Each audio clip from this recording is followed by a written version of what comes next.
నమస్తే, నేను Kavitha. Welcome to I dream news. Ram Charan ఉపాసనల కూతురు జాతకం ఎలా ఉంది? మెగా వారసురాలు భవిష్యత్తులో ఏం జరగబోతోంది? రామ్ చరణ్ ఉపాసనల కూతురు సాక్షాత్తు అమ్మవారి అవతారమే. శ్రీరామచంద్రుడే వాళ్ళ ఇంట్లో పుట్టారు. ఇవన్నీ ఈ మధ్య కాలంలో యూట్యూబ్ ఛానల్స్ లో, పర్టికులర్ గా సోషల్ మీడియాలో కనిపిస్తున్నటువంటి వీడియోలు. ఇది ప్రైవసీకి బ్రీచ్ కాదా? నిజంగా ఎవరు అడుగుతున్నారు, ఎవరు చూపిస్తున్నారు, ఎవరి కోసం ఈ వీడియోలు తయారవుతున్నాయి? ప్రస్తుతం మనతో పాటుగా ఉన్నారు బాబు గోగినేని గారు. బాబు గారు, నమస్కారం అండి. నమస్కారం. సో రామ్ చరణ్ ఉపాసనలకు కూతురు పుట్టింది, మెగా వారసురాలు వచ్చింది. ఓకే, వాళ్ళ ఇంట్లో పండగ ఉంది, అభిమానులు పండగ చేసుకుంటున్నారు. బట్ ఈ వీడియోస్ ఎందుకని మీరు అంటారు? మీరు మీరు అన్న దాంట్లో ప్రైవసీ ఉల్లంఘన అన్న ప్రశ్న వేశారు. ఫస్ట్ క్వశ్చన్ ఏంటంటే, ఇది కామన్ సెన్స్ ఉల్లంఘన కాదా అన్నది. అంటే ఒక బిడ్డ పుట్టినాకో లేకపోతే పుట్టిన 50 ఏళ్లకో ఎప్పుడు పుట్టారు అని ఒక డేటు, ఒక టైము తీసుకుని, ఆ టైంలో తెలిసిన గ్రహాలు, లేని గ్రహాలు, మనకి అందుబాటులో లేని నక్షత్రాలని తీసుకొచ్చి క్యాలిక్యులేట్ చేసి వాళ్ళ లైఫ్ ఇది అని చెప్పటము కామన్ సెన్స్ యొక్క ఉల్లంఘన. ఇప్పుడు రాహు ఉన్నాడు అంటారు. అసలు రాహువు లేడు కదా! నువ్వు రెండో ఇంట్లో ఉంటాడో, 4th హౌస్‌లో ఉంటాడో అన్నది క్వశ్చనే లేదు. శుక్రుడు ఇటు చూస్తున్నాడు అంటారు. ఏం కళ్ళజోడుందా? వక్రదృష్టితో చూడటానికి మెల్లకన్నుందా? అంటే అర్థం లేని, పనికిరాని ఐడియాస్‌తో వచ్చేసి ఎప్పటివో, అంటే ఈ విశ్వం గురించి ఎవరికీ ఏమీ తెలియనప్పుడు ఏర్పరచుకున్న కొన్ని నమ్మకాల ఆధారంగా నేడు కూడా మన జీవితాన్ని నిర్దేశించుకోవాలని ట్రై చేయటం అన్నది it's a breach of common sense. Of course మీరు అన్నట్టుగా in this matter it's a breach of privacy of the family. అవునండి, వాళ్ళకి ఒక బిడ్డ పుట్టింది. ఎంతమంది బిడ్డల్ని కన్నారు ఆ రోజు? ప్రతిరోజు ఎంతమంది పుడుతూ ఉంటారు? How does it matter to anyone beyond the immediate family? అభిమానులు వెల్కమ్ చేయటము, లేకపోతే వేరే ఫిల్మ్ స్టార్స్ అభిమానులు దీని మీద ట్రోల్ చేయటము, రెండు కూడా నా దృష్టిలో దే ఆర్ పర్వర్షన్స్. మీరు రామ్ చరణ్ తేజ, ఉపాసన యొక్క అభిమానులని అనుకుందాం. వాళ్ళింట్లో పుట్టినరోజులు, వాళ్ళింట్లో బిడ్డలు పుట్టడం, మీకు సంతోషం రావటానికి ఏంటి కనెక్షన్? వాళ్ళు పర్సనల్‌గా తెలుసా? మీ జీవితం మీది, వాళ్ళ జీవితం వాళ్ళది అన్న విచక్షణ లేకపోయినప్పుడే ఎక్కడ ఏది జరిగినా అది మనకే జరిగినట్టుగా అనుకోవటం మనం చూస్తున్నాం. నేను పర్వర్టెడ్ అని ఎందుకన్నానంటేనండి, ఇది అక్కడతో ఆగదు కాబట్టి. విరాట్ కోహ్లీ గేమ్ సరిగ్గా ఆడలేదు కాబట్టి, క్రికెట్ మ్యాచ్ సరిగ్గా ఆడలేదు కాబట్టి, విరాట్ కోహ్లీ చిన్నారి బిడ్డని హార్మ్ చేస్తాము అని బెదిరింపులు వెళ్ళినాయి. అంటే ఏ లెవెల్‌కి వెళ్తున్నదో చూడండి ఉన్మాదం. అసలు ఎవరికైనా ఏమిటి సంబంధం? వాళ్ళ ప్రైవేట్ లైఫ్, పర్సనల్ లైఫ్, వాళ్ళ కుటుంబాల్లో బర్త్స్, డెత్స్. పర్సనల్‌గా మనకు పరిచయం ఉంటే ఇట్స్ డిఫరెంట్ థింగ్. ఎక్కడో మీరు టీవీలో నెలకో, 2 నెలలకో ఓసారి చూసే వ్యక్తులు మీ ఇంటి వ్యక్తులుగా అనుకోవటానికి, వారి ఇంట్లో ఏమైనా జరిగితే దానికి మీరు స్పందించేయటము సీమింగ్ వెరీ ఆడ్ అండి. Same applies to the story of the birth in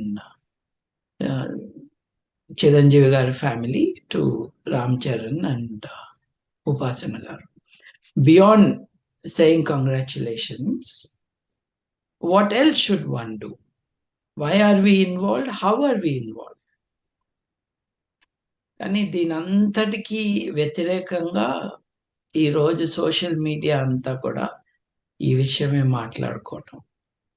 అట్లాగే కొంతమంది ఆ పాపకి జాతక చక్రం వేసి ఆ పాప జాతకం ఎలా ఉంటుందో చెప్పాలని రావడం, ఇట్స్ వెరీ డిస్టర్బింగ్ అండి. ఆ ఆ తల్లిదండ్రులేమో ఆ బిడ్డ ముఖం కూడా ఎవరికి కనపడకుండా కవర్ చేసుకుని మాకు బిడ్డ పుట్టింది అని చెప్పి వెళ్ళిపోయారు. అంటే they are not willing to reveal anything about the baby. అట్లాంటిది ఇంట్రూజివ్గా, అన్వెల్కమ్గా ఆ బిడ్డ date of birth, time of బర్త్ని ఆధారం చేసుకుని, ఆ తల్లిదండ్రుల యొక్క జాతక చక్రాలను ఆధారం చేసుకుని, వాళ్ళ తాతల జాతక చక్రాలను ఆధారం చేసుకుని, ఆ పాపకు ఒక లైఫ్ చార్ట్, హ్మ్. వారం రోజుల వయసు లేదు ఆ బిడ్డకి, ఆ పసికందు పైన వీళ్ళ కసరత్తులు. ఎంత అన్యాయం అండి ఇది! ఎంత దారుణం! నా దృష్టిలో ఇది చట్ట విరుద్ధం కూడా. ఇప్పుడు ఒక ఒక జ్యోతిష్యుడు వచ్చి ఇంతటితో ఫినిష్, ఆ తల్లిదండ్రులకి మగబిడ్డలు పుట్టరు అనేసి ఒకటి చెప్పి వెళ్ళాడు. ఇంకొకళ్ళు వచ్చి వారసుడు ఉండడు అని బాధపడుతున్నారు ఆ కుటుంబంలో, అలాగే వారి అభిమానులు. వాట్ ఆర్ దే రివీలింగ్ అండి? హ్మ్. అంటే మగపిల్లవాడు పుట్టడు అయ్యో అనుకునేటట్టుగా జెండర్ డిస్క్రిమినేషన్ కూడా ఉంది అక్కడ. ఉన్నది. ఆ తల్లిదండ్రులు కోరుకున్నారో లేదో అన్నది వేరే విషయం. ఇప్పుడు హ్మ్. తల్లిదండ్రులు మనకి మగపిల్లవాడో, మనకి ఆడపిల్ల కావాలనో అనుకోవటం, దట్స్ నార్మల్, ఇట్స్ కామన్. అభిమానులు కోరుకోవటం ఏంటండి? అవును.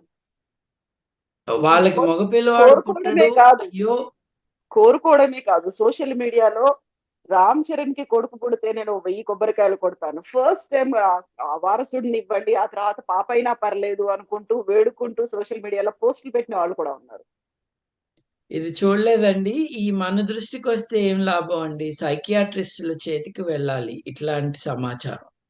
ఎందుకంటే ఇదంతా ఒక మానసిక రుగ్మత, ఇంకొకటి కాదు. ఉమ్. ఆహ్, ఇప్పుడు మనం ఆధునిక మానవులుగా ఈ విషయం గురించి ఎందుకు ఆదుర్దా చెందాలి అంటే, చూడండి, చిన్న పిల్లలకి మీరు ఆ పిల్లవాడో, ఆ పాపనో రాకతో మాకు సంతోషం కలిగింది అని చెప్పటం వేరు. ఆ బిడ్డ రాకతో మాకు అదృష్టం వచ్చింది అని చెప్పటం వేరు. అదృష్టం వచ్చింది అంటే నాకు ఫైనాన్షియల్‌గా లాభం జరిగిందనో, ఇంకేదో జరిగిందనో చెప్పుకోవటం. ఇంతవరకు బావుంది. ఆ బిడ్డ వచ్చే ముందే, లేదా ఆ బిడ్డ వచ్చిన 1, 2 రోజుల్లో ఆ ఇంట్లో చావు సంభవించినా, లేకపోతే ఏదైనా అన్‌హ్యాపీ ఈవెంట్ వాళ్ళ జీవితాల్లో జరిగితే, ఆ బిడ్డనే తీసుకొచ్చిందనే అనుకుంటారుగా. అలా కూడా ఉంది కదా. అనుకున్నాక, అనుకున్నాక ఆ బిడ్డ ఎంత డేంజరస్ పొజిషన్‌లోకి వెళ్ళిపోతుంది. ఇప్పుడు ఆ బిడ్డ రావటంతో నాకు 30,00,00,000 లాభం వచ్చిందని చెప్పుకునే వాడొకడైతే, ఆ బిడ్డ వచ్చాక నా వ్యాపారంలో నష్టం జరిగింది అనుకునేవాడు ఇంకోడుంటాడు. ఆడపిల్ల పుట్టి, ఆ తర్వాత ఏదైనా నష్టం జరిగితే, ఆ పాప యొక్క పొజిషన్ ఏంటి అని తలుచుకుంటేనే భయం వేస్తుంది నాకు. ఇది ఎగ్జాజరేటెడ్ కాదండి. ఇప్పుడు డెమోక్రాటిక్ రిపబ్లిక్ ఆఫ్ కాంగో, ఆ దేశం కిన్షాసా నగరం. కిన్షాసా నగరంలో 60,000 మంది పిల్లలు హోమ్‌లెస్‌గా ఉన్నారు. ఎందుకు హోమ్‌లెస్‌గా ఉన్నారు? వాళ్ళ తల్లిదండ్రులకి హోమ్స్ లేవా? ఉన్నాయి. ఉమ్. తల్లిదండ్రులకి ఇల్లుండి, పిల్లలు రోడ్ల మీద ఎందుకున్నారు అనంటే, వాళ్ళు పుట్టినప్పుడు వాళ్ళ మొఖంలో కొన్ని చిహ్నాలు కనిపించినాయంట చర్చ్ లీడర్స్‌కి.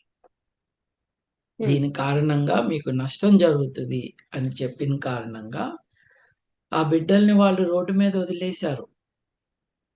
ఒక పెద్ద సోషల్ క్రైసిస్ ఆ దేశంలో. కేవలం క్యాపిటల్ సిటీ కిన్షాసాలో 60,000 మంది పిల్లలు, maximum number of those are discarded by parents because some scoundrel told them that these children bring bad luck. అంటే లక్ అన్నది పిల్లలకి ఆపాదించిన కారణంగా వాళ్ళ జీవితాలు ఎలా నాశనం అవుతాయో మనకి ఇదొక ఎగ్జాంపుల్. అంటే ఇదంతా కూడా మీరు ఎప్పుడు పుట్టారు, మీరు ఎటువంటి దోషంతో పుట్టారు అని చెప్పటానికి బయలుదేరుతున్నారు మిస్చివస్గా. ఎందుకు చెప్తున్నారు అనంటే, నీకు ఈ దోషం ఉంది, నా దగ్గర దానికి రెమెడీ ఉంది. ఇది ఒక బెదిరింపు. నీకు ఇది ఉంది కాబట్టి నువ్వు నా దగ్గరకు వస్తే ఓ 3,000, 5,000, 25,000, ₹1,00,000 తీసుకుని నేను నీ బిడ్డకి ఉన్న ఈ దోషాన్ని తొలగిస్తాను అని చెప్పటానికి. ఇది చాలా dangerous business practice. It impacts the well being of the child for that reason. ఎక్కడ దాకా వెళ్తుంది ఇది?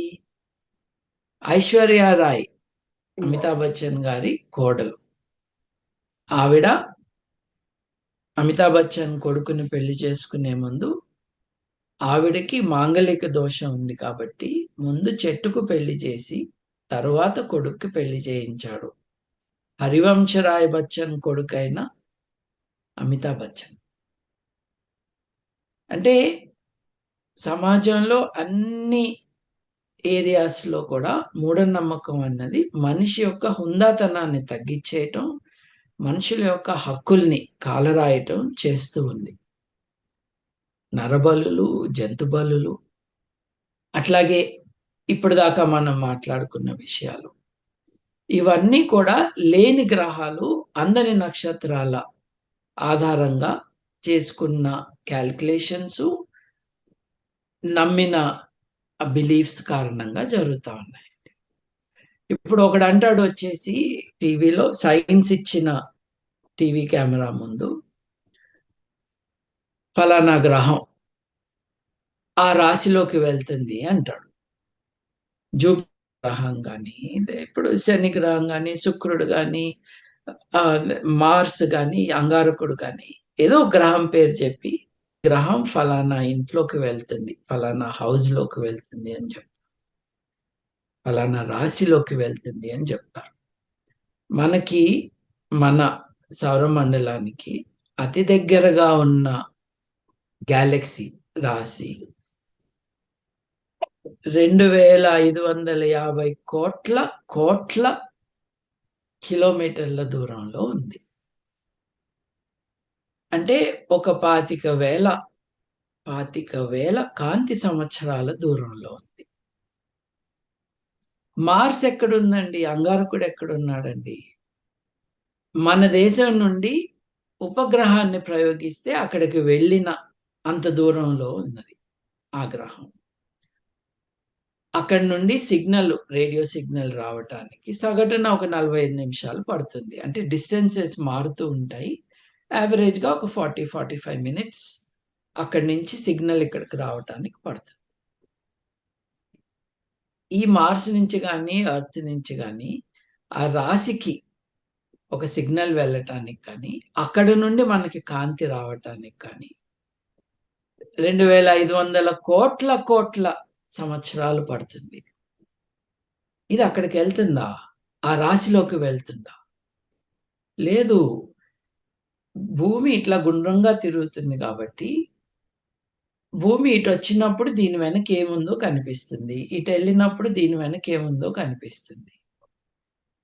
భూభ్రమణం కారణంగా బ్యాక్గ్రౌండ్ మారుతుంది కాబట్టి ఆ బ్యాక్గ్రౌండ్లో ఇది కనిపిస్తుంది అని అర్థం, అంతే. ఎక్కడికి వెళ్ళట్లేదు. అక్కడి నుంచి మన లైఫ్ మీద ఇది ఒక ఇన్ఫ్లుయెన్స్ తీసుకొస్తుంది అని చెప్పటం అంత స్టూపిడ్ థింగ్ ఇంకొకటి ఉండదు. ఇదంతా ఒకటైతే, ఇదంతా కామన్ సెన్స్కి వ్యతిరేకమైతే ఆ తల్లిదండ్రులు నమ్ముతూ ఉండొచ్చు, జ్యోతిష్యాన్ని వాళ్ళు నమ్ముతూ ఉండొచ్చు, అది వాళ్ళ పర్సనల్ మ్యాటర్ అవుతుంది. అది అంతే. ఇప్పుడు వాళ్ళు మిమ్మల్ని కోరలేదు, ఉమ్, ఇప్పుడు ఈ 10-15 టీవీ ఛానల్స్ వారిని, దాంట్లో ఉన్న యాంకర్లని, వాళ్ళు ఆహ్వానించిన జ్యోతిష్యులని, ఈ గవల శాస్త్రాల దగ్గర నుంచి అన్ని రకాల శాస్త్రాలు నేను చెబుతాను అని, న్యూమరాలజీ ఉంది, ఆస్ట్రాలజీ. న్యూమరాలజీ న్యూమరాలజీ కూడా అవును. ఆ, వీళ్ళందరినీ తీసుకొచ్చి స్టూడియోలో కూర్చోబెట్టడానికి ఎవరు అనుమతించారు? ఈ తల్లిదండ్రులకి ఇంకా బిడ్డలు పుట్టరని గాని, పుట్టబోయే బిడ్డలు మగపిల్లలయ్యే అవకాశం లేదు అని చెప్పటానికి ఎంత ధైర్యం వాళ్ళకి. ఇప్పుడు వీళ్ళు మరీ చిన్నవాళ్ళు కాబట్టి ఆ పైనున్న ఈ సినిమా స్టార్స్ యాక్షన్ తీసుకోకపోవచ్చు. ఉమ్, కానీ ఎవరైనా ఆర్డినరీ పర్సన్ అలాగే యాక్షన్ తీసుకోవాలని అనుకుంటే it's intrusion, it's a violation of privacy and ఆ బిడ్డ యొక్క హక్కులకి వ్యతిరేకం. ఇప్పుడు ఆ బిడ్డ కారణంగా ఇవన్నీ జరుగుతాయి, ఆ బిడ్డ కారణంగా ఇవి జరగవు, ఉమ్, ఆ బిడ్డకి ఇవి జరుగుతాయి అని పబ్లిక్గా 1,00,00,000 మంది చూసేటట్టుగా ఎవరైనా వచ్చి మాట్లాడితే ఆ బిడ్డ పరిస్థితి ఏంటి పెద్దయ్యాక? నువ్వు పుట్టినప్పుడు ఇలా జరిగింది అని చెప్తే how will that child take this? So this is horrible అండి. ఉమ్, ఫలానా తేదీన పుట్టటము, వారంలో ఫలానా రోజు పుట్టటం అన్నది కూడా చాలా ఆడ్ థింగ్ చెప్పటం. ఆ మంగళవారం రోజున ఈ మంచి పనులు జరిగినాయి, ఈ బిడ్డ పుట్టింది కాబట్టి ఇది మంచి రోజు. ఉమ్, ఆదివారం నీళ్ళల్లోకి దిగిన టైటాన్ సబ్మెరీను ఇక రాదు అని చెప్పింది మంగళవారం రోజే. ఉమ్, అవును. 300 మంది నుంచి 600 మంది మధ్యలో ఒక నౌక మునిగిపోయిన కారణంగా మెడిటరేనియన్ వాటర్స్ లో గల్లంతయ్యారు. అదే రోజు జరిగింది. ఓసారి వెళ్ళి చూసుకోమనండి. అది జరిగిన వార్త మీకు ఏ రోజు వచ్చింది అదోసారి చూసుకోమనండి. ఇక ఆ రోజు ఎవరు పుట్టినా ఇక బ్యాడేనా? ఉమ్, ఈ బిడ్డ పుట్టినరోజు ఇంకేదైనా డిజాస్టర్స్ జరిగితే అది బ్యాడా మరి? చాలా కామన్ సెన్స్ లేకుండా ఇష్టం వచ్చినట్టు మాట్లాడటం ఇట్స్ ఎ పర్వర్షన్ అండి. దాంట్లో ఇంకొక అనుమానం లేదు. బాబు గారు, మీకు ఇప్పుడు గుర్తు ఇలాంటి దాన్ని ప్రజలు చూడాలనుకుంటున్నారా? అక్కడ ఉన్నటువంటి ఆస్ట్రాలజర్స్, జ్యోతిష్య శాస్త్రవేత్తలు చూపించాలనుకుంటున్నారా? Media encourage చేస్తోందా? అసలు లోపం అనేది ఎక్కడ కనిపిస్తోంది? అంటే ఇట్లా మిస్చివస్ పర్వర్టెడ్ పీపుల్ ఉంటే వారికి ప్లాట్ఫామ్ ఇస్తున్నది మీడియానే కదండి. అంతవరకు తప్పు మీడియాదే. ఉమ్, ఇప్పుడు దేశంలో ఇటువంటి ఏమనాలి, negative mind sets, bad thinking ఉన్న వాళ్ళు చాలా మంది ఉండవచ్చు. వాళ్ళని తీసుకొచ్చి హైలైట్ చేసి లైమ్ లైట్ లోకి తీసుకురావటం మటుకు మీడియా చేస్తుంది. ఉమ్, మీడియా ఎందుకు చేస్తుందంటే ఆ మీడియా ఓనర్స్, దాంట్లో ఉన్న జర్నలిస్టులకి ఇటువంటి భావాలు ఉన్నాయి కాబట్టి. వాళ్ళు ఆధునిక జీవులు కాదు కాబట్టి. వాళ్ళకి స్కూల్లో జరిగింది ఎప్పుడూ వాళ్ళు వంటపుచ్చుకోలేదు కాబట్టి. ఇది ఒక కారణం. వాళ్ళు ఏమంటున్నారు మీరు అడిగినట్టుగా, ప్రజలకి ఇంట్రెస్ట్ ఉందా? ఉమ్, మనం చూస్తేనండి, మీరు అడిగాక నేను వీడియోస్ చూశాను. చాలా వీడియోలకి 400, 490 వ్యూస్ అట్లాగే ఉన్నాయండి. 1-2 వీడియోస్కి వేలల్లో ఉన్నా కూడా, అంటే ఈ పైత్యం జర్నలిస్టులది అని కూడా మనకు అర్థమవుతుంది. ఎందుకంటే మీరు 30-40 వీడియోలు తీస్తే కొన్నిటికి లో వ్యూవర్షిప్ ఉండి మిగతా వాటికి చాలా తక్కువ ఉండి కనీసం కామెంట్లు కూడా పెట్టట్లేదు అని అంటే ఈ పైత్యం జనాల కంటే కూడా ఎక్కువ జర్నలిస్టులకే ఉందండి. ఉమ్, ఆ, ఇది ముఖ్యంగా జర్నలిస్టులకి, జర్నలిస్టులను కూడా అనకూడదు, వీళ్ళు యూట్యూబర్స్. అవును. యూట్యూబ్లో వాళ్ళు చేస్తున్న దానికి జర్నలిజం అన్న పేరు మనం పెట్టనక్కర్లేదు. పర్వర్షనే ఇది మట్టుకు. మిగతావి ఎలా ఉన్నా this particular aspect is perversion. Yeah, it is a problem in the profession of YouTube content generation అని అనుకోవచ్చు మనం. మీకు గుర్తుండి ఉంటుందండి, దాదాపు 10 ఏళ్ళైంది అనుకుంటా, పంచాంగంలో ఆడపిల్ల మొదటిసారి రజస్వల ఎప్పుడవుతుందో ఆ టైం బట్టి ఆ పిల్ల పాపిగాను, వ్యభిచారిణిగాను, తొందరగా భర్తను కోల్పోయే వ్యక్తిగాను ఎదుగుతుంది అని దొంగైన పంచాంగంలో రాసి బెదిరించారండి. అప్పుడు మహిళా సంఘాలు చాలా కలిసి శ్రీనివాస గార్గే అనే జ్యోతిష్యుడి పైన కేసు వేశారు. కేసు సంఘం విత్డ్రా చేసుకున్నారు. ఆయన చాలా కాలం పబ్లిక్కి రాకుండా పోలీసులకు పరారీలో ఉన్నట్టుగా నేను ఎక్కడో న్యూస్ చూశాను. Whatever the actual facts are, he went out of circulation. ఇది అట్లీస్ట్ సంస్థాగతంగా somebody took notice of it. I hope somebody will take notice of what happened to this little baby. So my points are these. అందులో కూడా ఎవరు ఒకే విధంగా కూడా చెప్పట్లేదు, ఒక్కొక్కరు ఒక్కొక్క రకంగా చెప్తున్నారు. అందులో అమ్మవారు పుట్టింది, అమ్మవారి జాతకమే తనది అని చెప్పే వాళ్ళు ఉన్నారు. అట్ ద సేమ్ టైం శ్రీరాముడి నక్షత్రం కాబట్టి శ్రీరాముడి ఆ గుణాలు ఉండబోతున్నాయని చెప్పి ఎక్కడ క్లారిటీ లేదు. But they are entertaining public. జోకర్లు అన్నంత వరకు బాగానే ఉందండి, కానీ public are not getting entertain అని నేను అనుకుంటున్నాను, looking at the viewership numbers. అందరికీ కోపం వచ్చినట్టుగా ఉంది నేను అనుకోవటం. ఆ బిడ్డ పైన వీళ్ళు ఇట్లా చెప్పటం ఏంటి అని కొంచెం కోపం వచ్చిందండి. ఆ మేరకు maybe there is a good sign. ఎందుకు చేస్తున్నారు, వీళ్ళకి ఏం పని అని. కానీ వాళ్ళని తిట్టి ఆగకూడదు.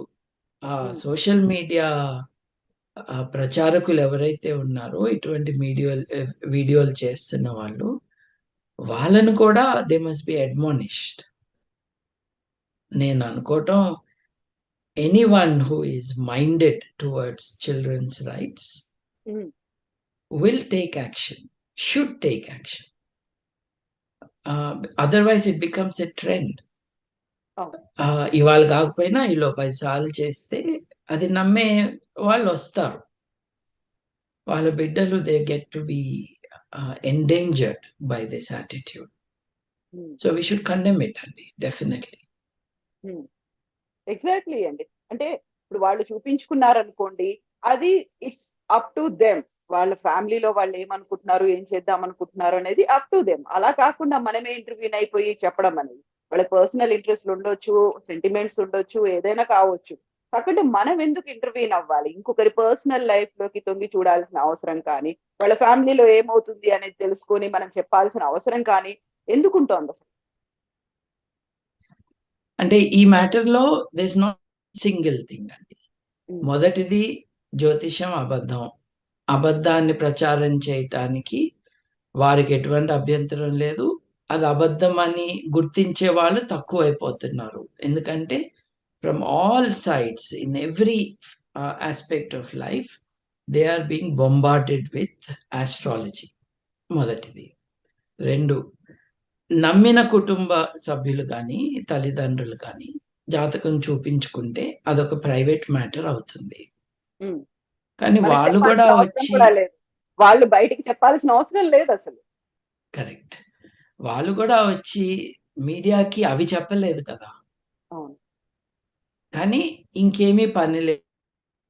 కొంతమంది వచ్చి ఆ date of birth, time of birth అవన్నీ చేసుకుని క్యాల్కులేషన్స్ చేసి చెప్తూ ఉన్నారు. That is, as I said, a violation of the parents' rights and of the baby's life and impacting the future. This is mischief. ఎందుకు చేస్తున్నారు అని అంటే, వీళ్ళని ఆపేవారు ఎవరు లేరు కాబట్టి చేస్తున్నారు. శ్రీనివాస గార్గే మీద కేసు పెట్టినాక ఏ జ్యోతిష్యుడైనా మళ్ళీ వచ్చి ఈ రెమెడీ ఇచ్చాడా? 3,500 రూపాయలు నాకు ఇవ్వు, మీ అమ్మాయి ఎప్పుడు రజస్వల అయినా కూడా ఏమీ కాకుండా నేను చూసుకుంటాను అని ఆ కేసు పెట్టాక మాట్లాడలేదు. పంచాంగాలు రివైజ్ అయినాయి. దట్స్ ది ఓన్లీ ఆన్సర్ అండి. చట్టం వాడుకోవాలి. దీంట్లో రాజ్యాంగం ఏమో సైంటిఫిక్ టెంపర్ని పెంపొందించమని అందరినీ ఆదేశిస్తుంది. ఫండమెంటల్ డ్యూటీ ఆఫ్ సిటిజన్ గా మొదటిది. రెండోది, మూఢనమ్మకాల వ్యాప్తి అన్నది జరగటానికి వీల్లేదు. దానికి మూఢనమ్మకాల ఎక్స్ప్లాయిటేషన్కి వ్యతిరేకంగా చట్టాలు కూడా ఉన్నాయి వాళ్ళ దేశంలో. వాటిని వాడుకోవచ్చు. పిల్లల హక్కులు కాపాడడానికి చైల్డ్ రైట్స్ కమిషన్ ఉంది. ఆ తల్లి హక్కు కాపాడటానికి విమెన్స్ కమిషన్ ఉంది. ఇప్పుడు నీకు ఇంకా బిడ్డలు పుట్టరు, లేదు నీకు ఇంకా మగపిల్లలు పుట్టరు. ఎంత డర్టీగా ఉందండి ఆ మాట. అండ్ నేను చూసింది ఏంటంటే, చాలా మంది జ్యోతిష్యులు ఇదంతా మతం అని మొదలు పెడతారు. కాదు కదా, నువ్వే నిన్నటి దాకా అది సైన్స్ అన్నావు కదా, మళ్ళీ వాళ్ళ మతం అని ఎందుకు అంటున్నావు? ఎందుకంటే నిన్నెవరు క్రిటిసైజ్ చేయకూడదు, దాడి చేయకూడదు అని ప్రొటెక్షన్ కోసం ఇది మతం అంట. కానీ నేను కొంతమంది మతస్థుల్నే చూసాను, వాళ్ళు కూడా దీన్ని గట్టిగా ఖండించారు. హిందూ మతస్థులే. ఇప్పుడు every intelligent person and every socially conscious person should respond to this. And when many people do it, it will not become the trend. Otherwise, it will become the trend. So ఇప్పుడు ఎవరైనా పెళ్లి చేసుకుంటున్నారంటే వాళ్ళు కంటిన్యూగా అవుతారా లేదా, ఎప్పుడు విడాకులు తీసుకుంటారు అని చెప్పడంతో పాటుగా పెళ్లి అవుతే పిల్లలు ఎప్పుడు పుడతారు అనేది కూడా ముందుగానే ప్రెడిక్ట్ చేసి చెప్పేయడం, దానికి సంబంధించి వీడియోలు పెట్టేయడం. అంటే ఇన్ఫర్మేషన్ నెట్వర్క్స్ మెయింటైన్ చేయటం మనకు తెలుసండి. ఇప్పుడు పెళ్లిళ్ళు చేసుకునే ముందు జాతకాలు చూపించుకుంటారు, ఒకళ్ళిద్దరి దగ్గర చూపించుకుంటారు. అవి అక్కడ ఆగవు. మొదటిది అక్కడ ఆగవు. రెండు, పిల్లలు పుట్టినప్పుడు డాక్టర్ల దగ్గరికి ఎలా వెళ్తారో జ్యోతిష్యుల దగ్గర కూడా వెళ్తారు భార్యాభర్తలు. The couple gives information to the public. అంటే టు ద పబ్లిక్ అంటే వాళ్ళు ఏ జ్యోతిష్యుల దగ్గరకో ఎక్కడికో వాళ్ళు నమ్ముతారు. నమ్ముతారు. ఎటువంటి ethics guide their work, professional ethics కానీ ఏమీ మనకు తెలియదు కదా, వాటి ప్రకారం వాళ్ళు ఉంటారు అని. సో ఇన్సైడ్ నాలెడ్జ్ తీసుకుని అది ప్రెడిక్షన్ రూపంలో. యాంకర్ ఉదయ్ భాను గారికి కవలలు పుడతారు అని పుట్టినాక చెప్పాడు ఒక ప్రబుద్ధుడు. అంటే మెటర్నిటీ హోమ్లో మన మనుషులు ఎవరో ఉండి వాళ్ళు కిటికీలోంచి చూసి, లేకపోతే మెడికల్ రికార్డ్స్ చూసి ఇక్కడ ఉప్పందిస్తే ఇక్కడ చెప్పటం. ఎప్పుడు పుట్టినాక, పుట్టక ముందు కూడా స్కానింగ్కి వెళ్తారు కదా. ఇప్పుడు ఇంగ్లాండ్లో పాపరాట్సీ అంటారండి. పాపరాట్సీ అంటే ఒక సెలబ్రిటీని హౌండ్ చేయటం. వెంటపడి వాళ్ళు పొద్దున్న లేచినప్పటి నుంచి రాత్రి పడుకునేదాకా ఎక్కడెక్కడికి వెళ్ళారు, ఏమేం చేశారు, ఎవరిని కలిశారు, ఏమి తిన్నారు, ఆ హాలిడేలో ఎక్కడున్నారు, బీచ్ మీద తక్కువ బట్టలతో ఉన్నప్పుడు ఫోటోలు తీయచ్చా అని ట్రై చేస్తూ ఉంటారు. ప్రిన్సెస్ డయానాకి జరిగింది అదే. వాళ్ళ నుంచి తప్పించుకోవటానికి ఆవిడ పాపం కారులో ఫాస్ట్గా వెళ్తే ఆ కార్ యాక్సిడెంట్ అయింది. అంటే ఈ హూలిగన్స్ who are peeping into your personal lives, making it public, making the public interested in it. ఇప్పుడు టీవీ సీరియల్స్ చూస్తాం కదండి, అత్తగారులు కోడళ్ళ కథలే చాలా మంది చూస్తూ ఉంటారు.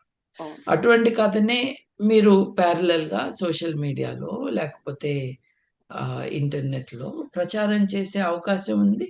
ఫుల్లీ వాళ్ళు చేస్తున్నారు. అదే పని జ్యోతిష్యులు by tracking celebrities and their personal lifes. ఫలానా వాళ్ళకి పిల్లలు కలగటం కష్టం అని ఓ జ్యోతిష్యుడికి ఎట్లా తెలుస్తుంది అని అంటే, ఆ జ్యోతిష్యుడికి ఆ విషయాలు తెలిసిన డాక్టర్లు చెబుతున్నారు కాబట్టి. ఆ విషయం తెలిసినా లేదు, ఆ విషయం గురించి ఐడియా ఉన్న వాళ్ళు చెబుతున్నారు కాబట్టి. మీరు కారులో వెళ్తున్నప్పుడు డ్రైవర్లు మీరు మాట్లాడుకునేవన్నీ వింటారు. వాళ్ళు పార్కింగ్‌లో కారు ఆపినాక మీరు ఫ్లాట్‌కెళ్ళిపోతారు. డ్రైవర్లు మాట్లాడుకుంటారు. These are the means by which private matters become public. వాటిల్ని తెచ్చుకొని జ్యోతిష్యుడిని నేను నాకిది తెలుసు అని ఆల్రెడీ జరిగిన విషయాన్ని వాళ్ళు ప్రెడిక్షన్ రూపంలో మీకు ప్రెజెంట్ చేస్తారు. ఉమ్. నువ్వు చెప్పింది జరగలేదే అని మీరెప్పుడైనా అడిగితే రెమెడీ చేయించుకున్నారు అంటారు.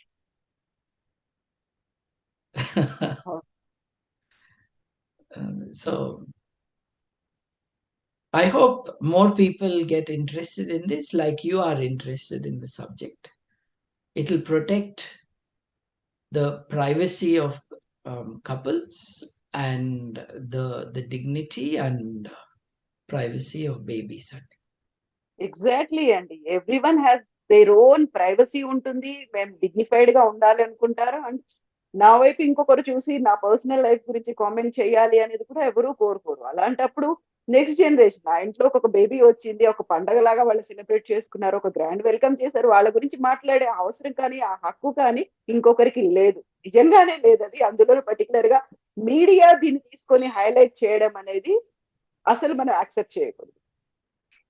ఇప్పుడు చూడండి, ఈ జ్యోతిష్యం పేరుతో చేస్తున్న పనులు, నేను ఒకసారి ఒక ప్రముఖ ఛానల్లో కూర్చుని వచ్చే 40 రోజుల్లో ఒక పెద్ద భూకంపం వస్తుంది చూసుకోండి అని నేను చెప్పాను. జ్యోతిష్యులు ఎవరు చెప్పాల, నేను చెప్పాను. 20 రోజులు తిరగక ముందే ఆఫ్ఘనిస్తాన్లో there was a big earthquake. Covid టైంలో 3 జ్యోతిష్యులు పోతారు అని చెప్పాను నేను. నిజంగా 3 చచ్చిపోయారు. 10,000 మంది జ్యోతిష్యులు ఉంటే 3 చనిపోవటం అవుతుందా? అంతేకాకుండా నేను కొన్ని లెటర్స్ కూడా ఇచ్చాను. వాళ్ళ పేర్లలో ఈ అదే జరిగింది. ఇప్పుడు దేశంలో మీరు బాగా ప్రెడిక్ట్ చేయగలరు. ఇప్పుడు దేశంలో దాదాపు 6,000 మంది రాజకీయ నాయకులు ఉన్నారు. వచ్చే సంవత్సరం ఎండింగ్ కల్లా ఓ ప్రముఖ రాజకీయ నాయకుడు చనిపోతాడు వచ్చే 12 నెలల్లో అని జ్యోతిష్యులు చెప్తూ ఉంటారు. ఎలక్టెడ్ పోస్ట్, కేవలం ఎలక్టెడ్ పోస్ట్, పార్లమెంట్ లో, లోక్సభ, రాజ్యసభ, అట్లాగే అసెంబ్లీ 29 రాష్ట్రాల్లో అసెంబ్లీలు ఉన్న చోట, అలాగే విధాన సభలు ఉన్న చోట, ఇది కౌన్సిల్ ఉన్న చోట, మండలి, వీటి మెంబర్షిప్ నంతా కలిపితే ఒక 6,000 కంటే ఎక్కువే అనుకుంటా. 6,000 మంది సగటున రాజకీయ నాయకుల ఏజ్ ప్రొఫైల్ ఏంటి మన దేశంలో? మన దేశంలో సగటున రాజకీయ నాయకులు 50-60 ఏళ్ళు అట్లా ఉంటాయి వాళ్ళకి. ఇంకొంచెం ఎక్కువ కూడా ఉంటాయి. మన దేశంలో సగటున 67 ఏళ్లకి మగవాళ్ళు చనిపోతూ ఉంటారు. It's average life span. ఈ రాజకీయాల్లో ఎక్కువ ఉండేది మగవాళ్ళే. సో మీరు 6,000 మందిలో వచ్చే 12 నెలల్లో ఎవరో చచ్చిపోతారని చెప్పడం ప్రెడిక్షన్ అయిందా? అది విని గురువు గారు కరెక్ట్ గా చెప్పారనుకుని నమ్మటం తెలివైందా? ఇవి అర్థం కావటానికి నేను ఇట్లా చిలిపి ప్రెడిక్షన్స్ కొన్ని ఇస్తే అన్ని కరెక్టే అయినాయి. ఎందుకంటే ప్రెడిక్షన్సే కావు అసలు. ప్రెడిక్షన్ అంటే మీరు ఒక పేరు, ఒక తేదీ, ఒక స్పెసిఫిసిటీ ఇచ్చి దాన్ని వెరిఫై చేసుకునేటట్టుగా ఉండేటట్టుగా మీరు ఇవ్వగలగాలి. తమ జాతకం చూసుకుని నాతో డిబేట్కి వచ్చిన ప్రతి జ్యోతిష్యుడు ఓడిపోయి వెళ్ళిపోయాడు కదండి. జాతకం కరెక్ట్ అయి ఉంటే వాళ్ళు గెలిచి ఉండేవాళ్ళు కదా. దండం పెట్టి వెళ్ళిపోయాడు కదా ఒక ఆయన, నాకు జ్యోతిష్యం రాదు అని. ఇప్పుడు ఆ జ్యోతిష్యునే కదా అందరూ ఆదరించి మళ్ళీ గురువు గారు ప్రెడిక్షన్లు ఇవ్వండి అని అడుగుతున్నారు. ఈ మిస్చిఫ్ సోషల్ మీడియాదే కదా, స్పాన్సర్డ్ ప్రోగ్రామ్స్ సోషల్ మీడియాలో ఉన్న జర్నలిస్టులదే కదా. So it should stop. Yes అండి. థ్యాంక్ యూ సో మచ్ అండి. Thank you so much Babu గారు.